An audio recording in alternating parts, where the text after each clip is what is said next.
sudah menuduh ijazah itu ijazah palsu, sudah merendahkan saya serendah-rendahnya.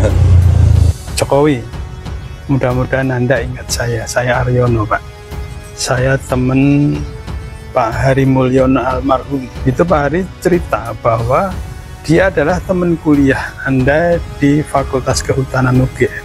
Lalu Pak Hari sering main ke rumah Anda, lalu dijodohkan, mau nggak dengan adik saya? Pak Hari mau, menikahlah dengan Hidayatilah. Ini adalah video ketika salah seorang teman angkatan Jokowi salah menyebut foto Jokowi dengan panggilan Pak Mul dan juga Mas Hari. Dan puncak keanehan video ini ada di sini. Perhatikan baik-baik momen ketika dua wanita yang ada di video salah menyebut nama foto yang diklaim sebagai foto Jokowi. Adriana menyebut foto itu Pak Mul, sedangkan Evi menyebutnya Mas Hari. Ini sudah loh, kan asli Pak, masih ada 85-nya. Oh iya, Soalnya Pak ngono ya. Itu Mas Hari. Saya nggak kelihatan, udah pakai kacamata di belakang. Oh iya, Soalnya Pak ngono ya. Itu Mas Hari. Saya nggak kelihatan, udah pakai kacamata di belakang. Untuk meyakinkan pendengaran, kami bahkan mencoba menggunakan terjemahan berbasis kecerdasan buatan. Dan ternyata, AI juga menerjemahkan dengan kata yang sama. Lalu siapa sebenarnya Pak Mul, atau Mas Hari yang namanya disebut oleh Evi dan Adriana saat ditunjukkan foto Joko Widodo? Dan kenapa Evi dan Adriana menyebut foto itu dengan panggilan Pak Mul atau Mas Hari? Apakah penyebutan ini merujuk ke panggilan Joko Widodo waktu masih kecil? Waktu kecil, lahir, saya diberi nama Mulyono. Kemudian sakit-sakitan, ini ceritanya almarhumah ibu saya. Karena sakit-sakitan diganti dengan Joko Widodo. Waktu awal Mulyono aja ya Pak? Mulyono aja? Titik. Sakitnya apa Pak?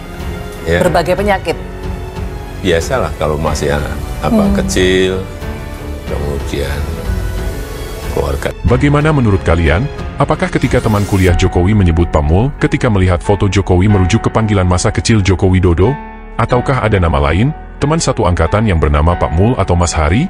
Bagaimana mungkin, teman yang diklaim sebagai teman kuliah, di bawah jauh-jauh reunian di Sleman, tapi masih bisa salah menyebut nama? Tapi bukan hanya itu keanehan di acara reuni Jokowi dan kawan-kawan. Mari kita telisik. Dalam acara reuni yang digelar tanggal 16 Oktober 2022 di Ambarukmo Kabupaten Sleman hadir sekitar 10 orang yang mengaku sebagai teman Jokowi. 2 diantaranya wanita, yang dalam acara reunian itu dikenal satunya bernama Evi dan satunya bernama Adriana.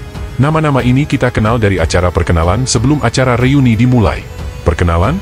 Ya, kalian tidak salah dengar. Dan disinilah salah satu keanehan acara reuni ini dimulai. Jika biasanya acara reuni dimulai dengan drama saling berpelukan, cium pipi kiri dan kanan atau tos satu sama lain, reunian Joko Widodo dan kawan-kawan justru dimulai dengan acara perkenalan.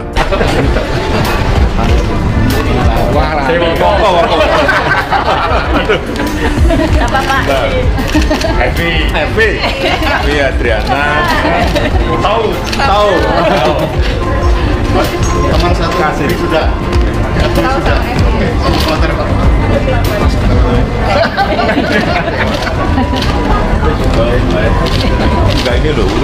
Satu persatu teman-teman Jokowi memperkenalkan diri ke Jokowi. Entah karena pengaruh umur atau karena lama tidak bertemu, Jokowi lupa nama-nama temannya sendiri, hingga mereka harus menyebut nama atau dibantu disebutkan oleh teman yang lain.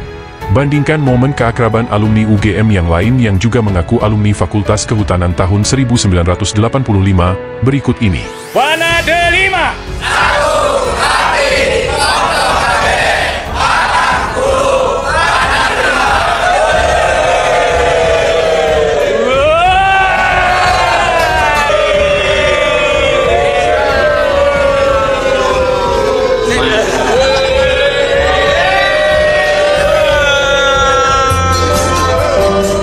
Video ini menunjukkan suasana reuni yang tampak alami, tidak ada sikap canggung satu sama lain, dan tidak diawali dengan perkenalan.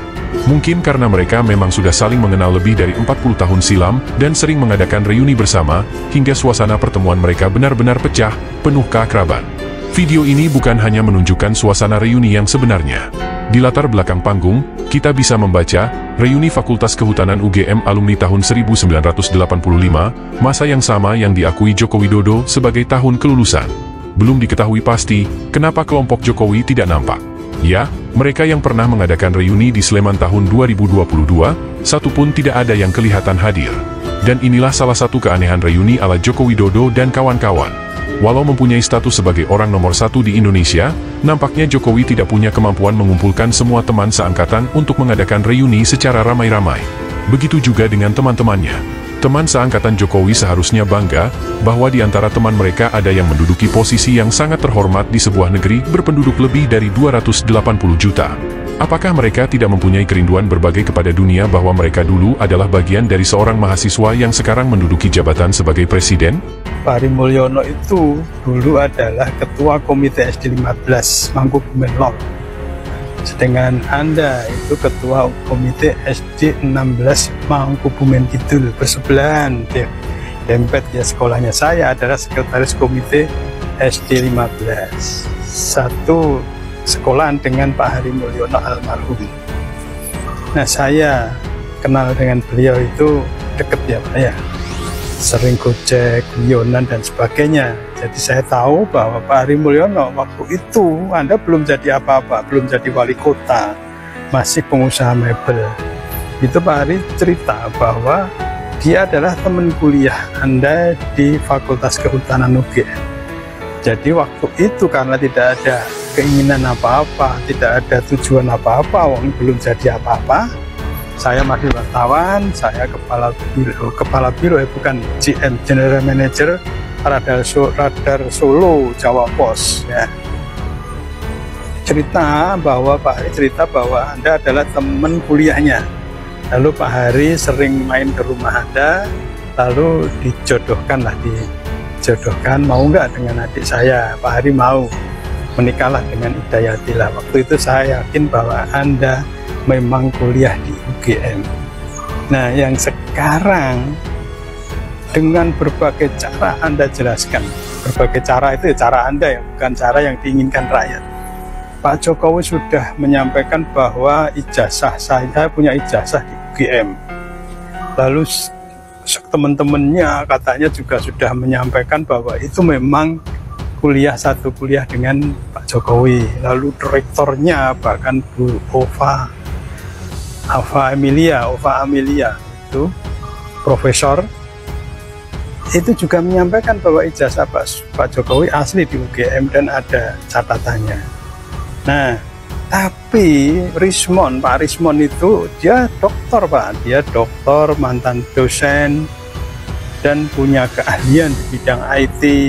Memang dunianya itu bisa menunjukkan secara ilmiah bahwa ijazah Anda itu palsu. Nah, ini yang perlu segera diklarifikasi Pak. Lalu kenapa semua orang kok masih tidak percaya dengan keaslian ijazah Anda? Itu karena satu, Anda sudah tidak dipercaya oleh rakyat, kecuali oleh para cebong, para bajer yang selama ini berada di belakang Anda, itu yang percaya. Yang rakyat lainnya itu tidak percaya. Bahkan tokoh-tokoh oposisi itu sampai akan tanggal 16 Maret akan datang ke rumah Anda untuk bersilaturahim sekaligus mengklarifikasi. Karena apa? Karena sampai sekarang ijazah asli itu nggak pernah ditunjukkan. Inilah persoalannya. Padahal dengan menunjukkan ijazah asli itu semua selesai. Tapi yang jadi pikiran saya, yang mungkin ini perkiraan saya, itu adalah bahwa Anda sudah tidak dipercaya oleh rakyat Pak. Banyak loh kebohongan Bapak yang selama ini muncul ke permukaan, misalnya SMK yang katanya sudah dipesan 6.000 orang, sampai sekarang jadi mobil gaib, tidak ada jejaknya sama sekali. SMK di mana sekarang? Gedungnya ada, mobilnya nggak ada. Saya pernah ke sana liputan Pak, tidak boleh masuk, tapi gedung itu ada, pabrik ada, tapi nggak ada mobilnya, adanya mobil Avanza. Nah, yang kedua masalah tidak akan hutang. Buat apa hutang? Uang kita banyak. Ternyata hutang sekarang sampai 8.000 triliun lebih. Yang bayar siapa? Ekonomi kacau. Lalu membangun IKN katanya tidak pakai APBN. Ternyata APBN jebol gara-gara IKN juga. Pengelolaan negara yang amburadul ini yang membuat rakyat dengan Anda itu menyampaikan bahwa saya lulusan UGM tidak percaya Pak. Karena saya itu Pak, kebetulan punya teman namanya Heru, orang Lawean, Anda mungkin kenal. Itu satu kelas dengan Anda di SMP Negeri 1. Saya percaya Anda sekolah di SMP Negeri 1, di SMA 6. Waktu itu belum SMA 6, masih SMPP. Nah, ini yang jadi pertanyaan, tunjukkan ijazahmu yang asli, sudah selesai semua. Tapi karena tidak ditunjukkan, hanya omongan orang, omongan rektor dan sebagainya, Anda yang ngomong sebesar apapun, seluar biasa apapun omongan Anda, itu tidak dipercaya. Itu aja persoalannya. Saya percaya Anda punya ijazah, tapi karena omongan Anda sudah tidak dipercaya itu, sehingga sekarang bergulir terus Pak. Itu nanti menjadi energi negatif buat sampean. Energi negatif itu makannya setan, makannya jin. Jadi kalau Anda energinya negatif terus, bahaya Pak. Semua ada akhirnya, semua ada ajalnya. Kekuasaan manusia itu juga ada akhirnya. Jika tiba akhirnya nanti, kasihan sampean Pak. Coba segera selesaikan sekarang aja. Oke, mudah-mudahan video ini sampai ke beliau. Thank you, salam.